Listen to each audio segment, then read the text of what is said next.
Good afternoon. I think after a very long reading like this, you feel like taking a nap after Mass. So if the Mass is long, please blame the readings. Blame the readings for if the Mass is so long.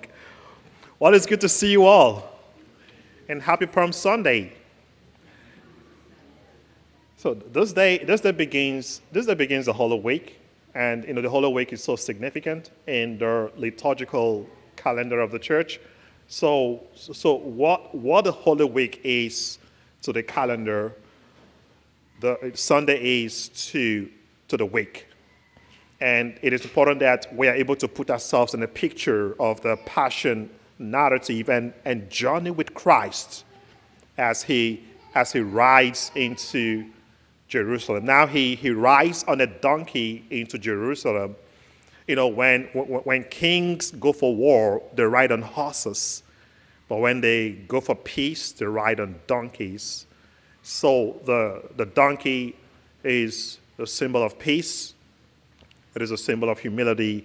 And it means that Christ is the King of peace. And he will bring us peace by reconciling us to his Father. When we put ourselves in the picture of the Passion narrative, we see that Mary will lose her only son, and how painful that is. She will experience loss, she will experience grief, she will experience sorrow, and she identifies with any of us here who must have experienced loss, or who is experiencing loss, who is experiencing grief. Mary identifies with us in our sorrow, in our pain. So you are not alone. As we journey with Christ into Jerusalem, Mary journeys with us, and she resonates with our pain and with our loss. What do we see, my dear friends, when we put ourselves in the very picture of the Passion narrative? We see the betrayal of Judas, we see the denial of Peter, and we see Peter, James, and John not able to keep an hour with Christ at the Garden of Gethsemane. And like I said, I see myself in this.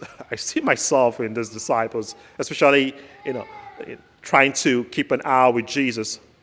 And I wonder how many times I have fallen asleep while praying. I'm trying to pray, I'm trying to say the rosary, and I am dozing off. And I am falling asleep because I am tired, because I've had a busy day, and sometimes I sleep. I know some of us might also have this experience. You sleep while praying. So the disciples, they slept. They couldn't spend an hour with Jesus. You come to see, Judas. Judas placed financial benefit. He placed material benefits over his relationship with Jesus. And Peter denied him. Peter was afraid. He placed fear over his faith. But it was the same Peter who was boastful about his relationship with Christ. I will never deny you. And how often do we say one thing and do the opposite? Like it happens to us. We say something and we do the opposite. And it reveals to us how inconsistent we could be as human beings. So God is consistent. He says it, he does it, but we are inconsistent. We say it, we do not do it. We do not do it. So you come to see how the closest allies of Jesus, you can see how they turned against him. And that is a lesson. That is a lesson for you and I, my dear friends. That the enemies we have on the inside, they are more dangerous than the enemies we have on the outside. So we have to reflect as we try to put ourselves in the Passion narrative. Are we still betraying Christ today? Are we still denying him? Are we still placing our comfort over our relationship with Jesus? Are we still denying Jesus because of power, because of fame, because of money? We have to come to reflect on how we are playing our own roles in this passion narrative. Now, just imagine, my dear friends, talking about betrayal and denial. Just imagine feeling betrayed by someone you love. Just imagine feeling betrayed by someone you trust. That's what Christ felt. And that is painful. And so we come to see the place of the crowd. Let us journey with Christ as he walks, as he, rises into Jerusalem. We see what the crowd did. The crowd that sang his praise, Hosanna in the highest. Blessed is he who comes in the name of the Lord. This same crowd now chants, crucify him, crucify him. And that is so revealing. That is so revealing. So what is going on? The same crowd that hailed him, this same crowd crucifies him now. But we shouldn't forget those behind the crowd. Who were those behind the crowd? Who were those trying to manipulate the crowd?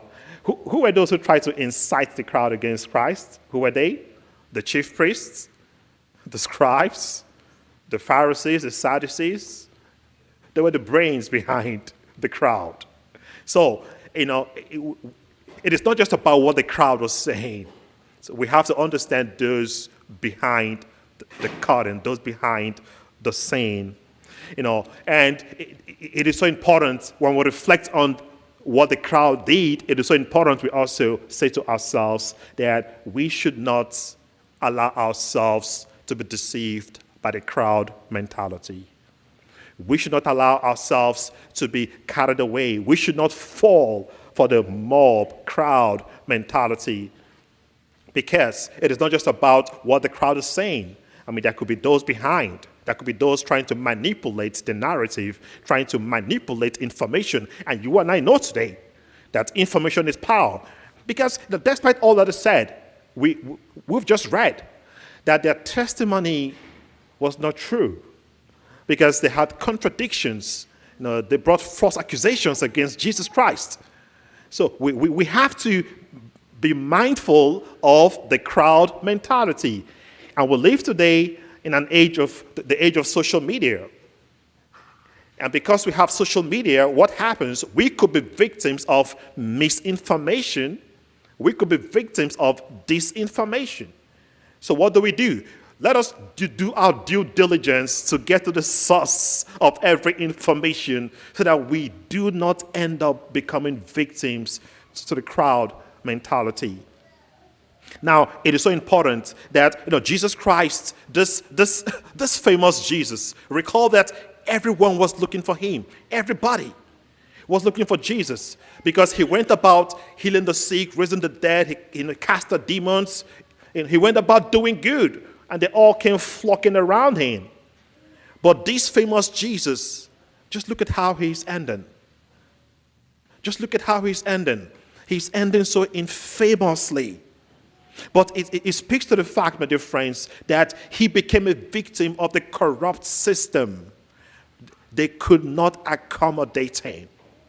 They ganged up against him. They manipulated the crowd, just to spill innocent blood.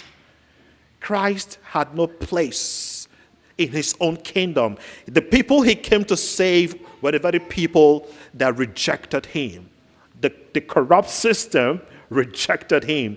And today we ask the question, where are the good people in politics? Where are they? Sometimes you reflect on that. Where are the good people? And we do say sometimes, why is it that the good people don't last? The answer is obvious. The corrupt system. So when you have a corrupt system, it doesn't accommodate good people. When you try to be good, the system kicks you out. When you try to speak out, the system kicks you out. When you try to stand for what is right, for what is objective, the system kicks you out. That is what happens in a corrupt system.